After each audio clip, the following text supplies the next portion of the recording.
Alright, SlimmBob here. Time for another review. And can I just say, it's Christmas time, everyone. And, you know, as soon as it's like Christmas, I thought, I might as well review something to do with Christmas. Alright, to be fair, it's not to do with Christmas. But a lot of this film that I'm reviewing, it's in the snow a lot. There's a lot of snow, so that's my excuse for saying it's Christmas. So yeah, but yeah, I'm reviewing two films today. The first one I have on Blu-ray right now. It's a Swedish horror film that came out in 2008, and it's called Let the Right One In. And the second film I'm reviewing is one that were recently released in the pictures. It were a remake of this. Well, technically it's an adaptation of the novel, but alright, yeah, let's say it's a remake. It's a remake of this, and it's called Let Me In. And yeah, I'm just gonna say it, these films are fucking incredible films, like, they're amazing. This film here is a masterpiece. It is an absolute masterpiece. The other one, the remake, would be if this hadn't come out first, if that makes sense. But yeah, what's it about? What is the story about? Now, both films follow a very similar plot, like, really similar. There's only certain changes, like in the original. Well, I'll explain the story. There's this boy that lives in these suburbs, and he's been bullied, and when he looks out his window, he sees a family moves in. A man, a middle-aged man, and a little child, a little girl. And suddenly people start dying, and it turns out, it's not really a spoiler, it turns out the girl, she's a vampire. And which, in itself, you might be thinking, oh, another fucking vampire film. I can guarantee this film is not like other vampire films. She's a traditional kind of vampire, like in terms of the lore and all that, but the way it's portrayed is completely different to what else you've ever seen, so don't let that put you off. But yeah, yeah, it turns out she's a vampire, and what happens, basically, obviously the kid doesn't know, and he befriends her. And it's a love story between these two kids. You know these films? I've never seen films where such a simple story, such a simple and effective story is told by children. Like two children. If Let Me In did this better, actually. I'm sorry if I have to say it. Let Me In did this better. Because the story is about two children, and the performances, are just, they're impeccable, absolutely impeccable. They're so believable and multi-layered, and you know, normally when children act, you can tell they've like memorised the lines, and it sounds as if they're reading them, but it feels real. It really does feel real. The world that these films create feel real, and the fact that so much of the content is with these two characters, and it does it so well, it's just wow. But yeah, it's a vampire film, but not like any other. The whole point in the title, in a way, makes sense, because it, you know, the law that you have to invite a vampire into your house or they'll die. That's kind of the law. Because obviously he invites her into his life, in a way. But in a way that might not be. You could interpret it that the whole point of the film is her letting him in, because, you know, in the beginning she says, "You don't want to be my friend." She says that she won't be his friend, but in the end she does, and then he does, and I mean, how many films can make a scene, a full scene, emotional scene, out of a fucking Rubik's Cube? You... I just... Unbelievable. Right, unbelievable stuff. Seriously. But yeah, yeah, people seen the remake. I have to say, I saw the remake first. And after I saw the remake, I walked out of the cinema, and it completely blew my freaking mind. Completely. I couldn't believe how good it was. So, inevitably, I bought the original. And here it says, the film that inspired Let Me In, own the original, and the best. I do, that's why I have it fucking here. Yes, thanks. But yeah, I think that statement's wrong. I'm sorry, but this is not better than Let Me In. It's seriously the same. I've never known. Do you know so many remakes ruin stuff, or there's always something that's ruined completely. But Let Me In did not ruin this film at all.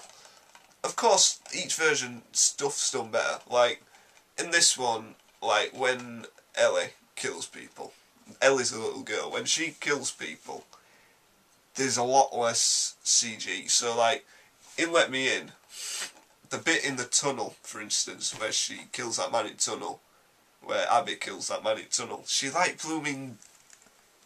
There's so many effects, you know, like, even though it's still in shadows, the movement looks weird. Like, really weird. In this, all she does is jump on his back and he can't move, and he's moving around a bit, and she never lets go, and then he dies. But to me, that was a lot more effective, because it looked real. You know, in Let Me In, it didn't. When I saw that, it was kind of like, yeah, that's not real. Fuck off. That was the only thing that let me down with that film, to be honest. So yeah, if you want to say the original and the best, maybe by the tiniest fraction.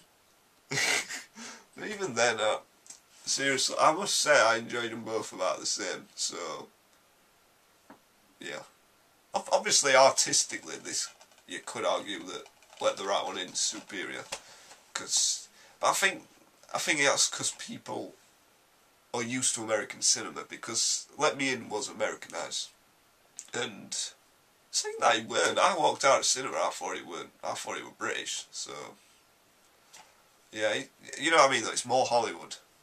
People are used to that. People have already seen that. They haven't seen. I hadn't seen any Swedish films before, so you know, they were new for me, and it's great. Yeah, what can I say? But yeah, apparently we were lucky, you know, in UK, because in America, apparently they buggered up the subtitles. They redid the subtitles and dumbed them down a lot. But apparently in UK they kept the original theatrical subtitles, which I'm glad about, because I actually understood it. Well, I wouldn't have understood it anyway, because obviously I've saw remake.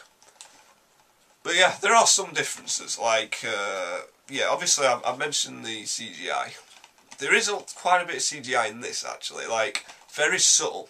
Like, there's a bit in the den where the light turns on, you see Ellie's eyes, her pupils, like, get wider and stuff like that.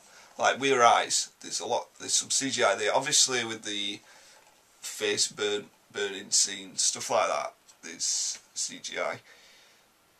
But the thing about it doesn't distract from it at all. It's very rare that CGI, like, complements a story and the world and this does. It really does. It's wonderful. It's every bit where you think that's stupid, or, you know what I mean? It complements it completely. But yeah, what are big differences? This one, the original, when it starts at the beginning, if that makes sense. It, like, starts as Ellie first enters the suburbs, where I think he does. I'm sure he does.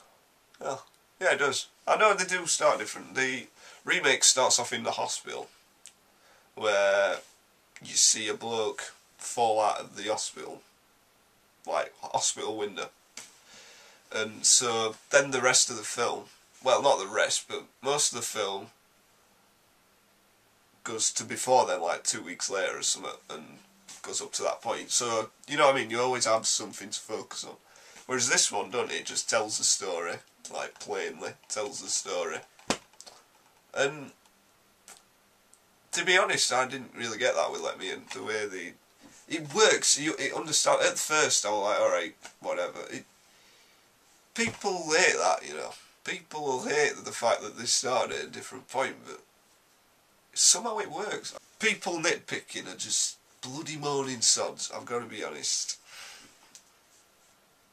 But yeah, I'm chuffed. I don't know what to say. Seriously, these films, they're right emotional and all. I mean, another difference is that in Let the Right One In, you get like an idea of the relationship. Well, you do in Let Me In, but it's portrayed different. In Let the Right One In, Oscar's relationship with his parents, there's a bigger relationship. You feel as though he cares for him. And like his dad, his relationship with his dad. Like you get a feeling that he really loves his dad. It's just, those scenes are really nice scenes. And it gives you an idea that Oscar has something to lose. Whereas in Let Me In, it's portrayed that he fucking hates his parents and that they just don't give a shit about him at all.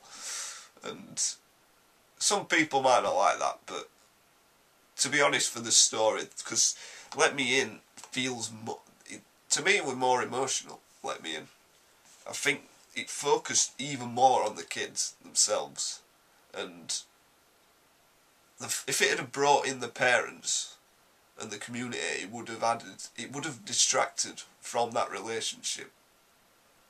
Whereas Let the Right One In focuses more on how it affects the community and everyone else, which is great.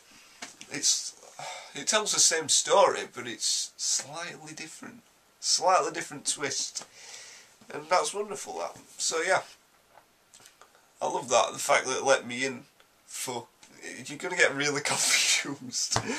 Yeah, the fact that the remake focuses more on the kids, I really like that.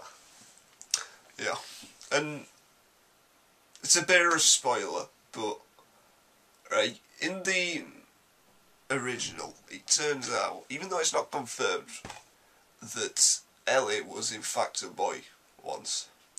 And that there's a brief scene, you know, the scene inside Oscar's house, where she puts on his mum's dress. Well, you get a brief glimpse, and she has a scar where her genitals should be. So, and it turns out in the novel that she was actually a boy, like centuries ago. In this, I ain't read the novel, so I wouldn't know. But in Let Me In, they got rid of that completely. Like, Abby is just a girl, and that's it. But to me, that was the right decision, because it works for the Swedish version because there's more components to the story. It just adds to, I don't know, it's difficult. In Let Me In, it would have distracted you too much. There were no reason, because all the way through, in the original, well, in both, I'm not cohesive with this at all, I'm sorry, but in both, the girl says, I'm not a girl. Now, in the original, that's meant literally, she is not a girl. But in the remake, it means that she's a vampire. That's what she means. You know what I mean? You know what I mean, don't you? If you watch it, you'll know what I mean. Point is, I can't really cover these films properly. I never review stuff that's easy, do I? Except Avatar, that were easy. But yeah, these films, they're seriously masterpieces. I know that's bold, but they're like some of the best films I've watched. And you gotta watch them. So at least, even if you can't watch, even if you can't watch the original, just watch the remake. It's the same film, but told slightly different, but told just as well. So they're both fantastic films. Really good. I know there's some people I know who won't watch subtitled films, which is fair enough, because some people can't get past the fact that they don't like reading. I understand that. You know, they want to focus on the actual scene. They don't want to read stuff, which I get. So for people like that, if you don't want to watch a subtitled film, watch the remake.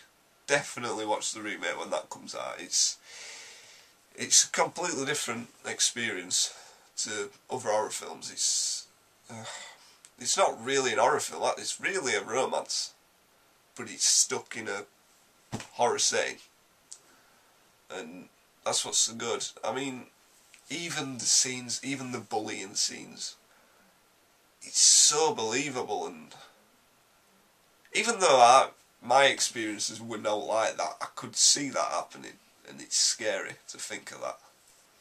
But yeah, definitely. So yeah, what am I going to give these films? 5 stars and 5 stars, because they're fucking so good. Right entertaining, really powerful, emotional, character-driven stories. 2 children. It's just, when do you see that in films where children take it and just... You don't get that. You seriously don't get that. I've never known films do that so well. So yeah, 5 stars each. And it's true. It is brutal and brilliant. You've never seen anything like it. It is true. It's beautiful cinema. It's quite strange and all. This was different for me, because when I watched this one, at first I thought, alright, this isn't as good as the remake. I've got to be honest, I preferred the remake for about half an hour. Then it was like, alright, this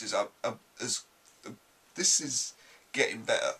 It's right at the end, it smacks you, and you realise then that it's a masterpiece. It's a bit like Wall-E. That's the same. That was the same. I didn't realise that were a masterpiece until the end. There's loads of films like that, but yeah, it smacks you in the face, and wow. But yeah, the remake, I kind of felt all the way through that were a masterpiece. It was just so well done, and they're both so well done. You gotta watch them both. If you're a fan of cinema in general, if you want something different, and this is definitely the film, definitely. And yeah, the remake comes out in March, so you know what, it's Christmas. You know, if you haven't got it for Christmas, seriously buy it. Buy it fucking as soon as you can. You'll love it. Do you know, I trust you. You're great people. I'm sure you'll love it. But yeah, anyway, I've been going on for ages, so yeah, this is SlimmBob. Thanks for watching, and goodbye.